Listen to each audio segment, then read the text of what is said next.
Bonjour à tous, me voici de retour pour une nouvelle vidéo et aujourd'hui c'est officiel, ça fait 2 mois que je suis sous testostérone. Donc aujourd'hui je vais te faire le bilan des différents changements que j'ai pu voir. Allez c'est parti, intro.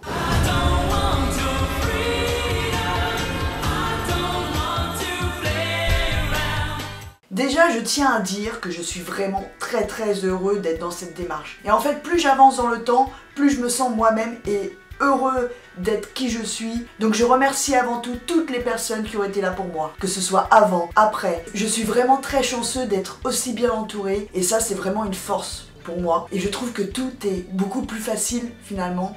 Donc merci à eux. Donc effectivement je suis très heureux. Aujourd'hui je me sens de plus en plus épanoui. À chaque injection que je fais, j'ai l'impression de me rapprocher de qui je deviens. Et aujourd'hui j'ai plus de motivation pour faire plein de choses. J'ai l'impression que je peux enfin vivre la vie que je veux mener. Et ça c'est vraiment chouette d'être enfin soi-même. Donc là je vais te parler des différents changements que j'ai pu voir ou que les personnes ont pu apercevoir quand ils m'ont croisé. Donc la toute première chose que les gens me disent, c'est la voix qui baisse. Moi aussi je me l'entends, j'ai vraiment l'impression qu'elle baisse. Voici le petit comparatif. Voici ma voix à 9 jours sous T. Ceci est ma voix à 2 mois sous T. Donc voilà, à mon avis, tu as dû vraiment entendre, moi je l'entends personnellement. Les gens qui me voient en face à face l'entendent, c'est la première chose qu'ils remarquent en fait. La deuxième chose, c'est la pilosité au niveau du menton. J'ai commencé à un petit peu raser justement les zones où il y avait quelques poils qui poussaient, parce que je trouvais que c'était pas joli comme ça esthétiquement de voir 2-3 poils qui se battent en duel. Donc vraiment, oui, les poils au menton, c'est de plus en plus fourni. Je suis obligée de me raser toutes les semaines. Au niveau de la moustache, vous n'allez pas le voir ici, effectivement, il y a un duvet un peu plus conséquent. Là, c'est pas non plus flagrant, mais bon, ça arrive petit à petit, ça fait son petit chemin, mais en tout cas, il y a un petit changement à ce niveau-là déjà. Troisième changement, c'est la transpiration excessive. En plus, il y a eu la canicule entre-temps. Effectivement, plus souvent, j'ai chaud et je transpire, j'ai des gouttelettes sur le corps alors que ça m'arrivait jamais. Quatrième chose, et qui peut être un inconvénient, c'est que je n'arrive plus à pleurer. Ça fait un mois et demi. Effectivement, il y aurait pu avoir des moments où je pouvais être triste et ça n'a pas été le cas. J'ai pas du tout pleurer. Alors j'avoue que quand j'étais mal parfois et que je pleurais, ça m'aidait à évacuer justement tout le mal-être que je pouvais avoir. Là effectivement ça fait plus d'un mois que je n'ai pas réussi à pleurer. Après je suis pas malheureux tous les jours, mais effectivement je me suis rendu compte que j'avais beaucoup plus de mal, qu'il y a quelque chose qui bloque ici.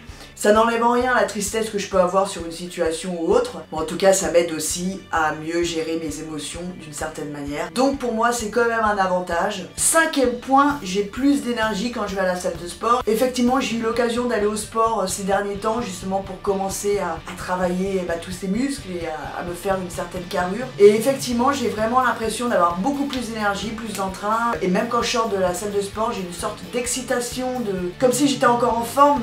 J'ai pas du tout envie d'aller dormir ou quoi, j'ai vraiment la pêche. Sixième changement que j'ai vu, c'est pas flagrant, c'est la répartition des graisses qui commence à se faire au niveau des cuisses. Donc je perds au niveau des cuisses et ma culotte de cheval au passage, et j'ai l'impression que ça se met légèrement au niveau du ventre, d'où le fait que j'ai fait un petit tour à la salle de sport à un moment donné quoi.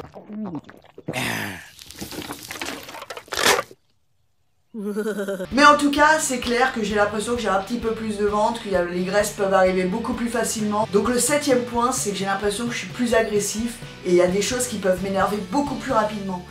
Des fois il y a des situations où avant j'étais en mode bon ça va, tranquille, je laisse passer. Et maintenant en fait quand il y a des personnes qui me parlent mal ou qui osent dire certaines choses, je vais tout de suite aller à l'affrontement. C'est pas les mêmes émotions en fait qui ressortent aujourd'hui. Je pense qu'il y a aussi le fait que j'ai plus confiance en moi parce que je deviens enfin la personne que je dois être depuis toujours. J'ai beaucoup moins de patience avec ce que les gens peuvent dire et faire, et je suis beaucoup plus cash dans mes propos. Voilà, je pense que ça vient aussi de la thé, ça peut venir aussi de mon entourage. En tout cas, c'est quelque chose de très positif pour moi. Donc je suis très heureux d'être sur ce chemin. Alors au niveau du visage, j'ai quand même l'impression que ça a un petit peu changé. La répartition des graisses s'est faite également. Il y a des gens qui le voient, il y a des gens qui ne le voient pas forcément, mais j'ai l'impression que ma mâchoire, comme je disais au départ, qui commence vraiment à être un peu plus imposante. Je commence à avoir moins en moins de graisse au niveau des joues. Donc voilà pour tous les changements que j'ai pu voir, que j'ai pu ressentir. Alors de toute façon, là dans un mois, je vais refaire une vidéo des bilans des 3 mois. Je vais faire une vidéo tous les mois pour te montrer les différents changements. Donc n'hésite pas à laisser un commentaire pour me dire ce que tu vois toi. N'hésite pas aussi à me suivre sur Instagram, je poste régulièrement des photos. Et à la semaine prochaine car je sors tous les dimanches une vidéo. Et je te souhaite une belle semaine. Bye bye.